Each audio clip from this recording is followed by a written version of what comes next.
അങ്ങനെ രണ്ടഭിപ്രായം CPIMലില്ല.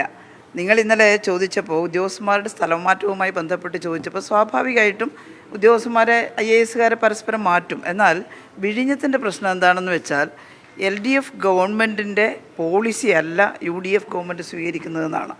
വിഴിഞ്ഞം പോർട്ട് യാഥാർത്ഥ്യമാക്കുന്നതിൽ ഏറ്റവും നന്നായിട്ട് LDF ഗവൺമെൻറ് ഇടപെടുകയും ചെയ്യുകയും ചെയ്തു. എന്നാൽ ഗവൺമെൻറ്റിൻ്റെ ഒരു നിയന്ത്രണം അതിനകത്തുണ്ടായിരുന്നു. എന്നാൽ UDF ഗവൺമെൻറ് വന്നതിന് ശേഷം ആ നിയന്ത്രണം ഇല്ലാതാക്കിക്കൊണ്ട് വലിയ മൾട്ടിനാഷണൽ കോർപ്പറേറ്റുകളുടെ കയ്യിലേക്ക് ഈ പോർട്ട് ഏൽപ്പിക്കുന്നതിനുള്ള തീരുമാനമാണ് എടുത്തിട്ടുള്ളത്. അതിനെയാണ് ഞങ്ങൾ വിമർശിക്കുന്നത്. ഞാൻ ഇന്നലെ നിങ്ങളോട് പറഞ്ഞു, വിഴിഞ്ഞത്തിൻ്റെ കാര്യത്തിൽ വിവാദമില്ല എന്നൊന്നുമല്ല ഞാൻ പറഞ്ഞത്.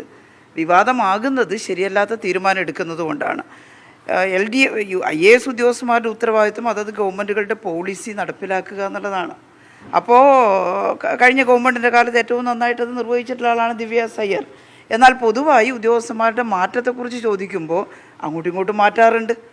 അത്ര സിമ്പിളായിട്ട് പറഞ്ഞൊരു കാര്യം ഈ പാർട്ടിക്കകത്ത് എന്തോ ഭിന്നാഭിപ്രായമുണ്ട് എന്നുള്ള മട്ടിലാണ് നിങ്ങൾ ചിലർ പ്രചരിപ്പിച്ചത്. അല്ല, അതിൽ പ്രശ്നമൊന്നുമില്ല. പക്ഷേ വിഴിഞ്ഞം പോർട്ടിൻ്റെ കാര്യത്തിൽ UDF ഇപ്പോൾ കൈക്കൊള്ളുന്ന നടപടി ശരിയല്ല. അത് പരിശോധിക്കേണ്ടതാണ് എന്നുള്ളതാണ് ഞങ്ങളുടെ അഭിപ്രായം.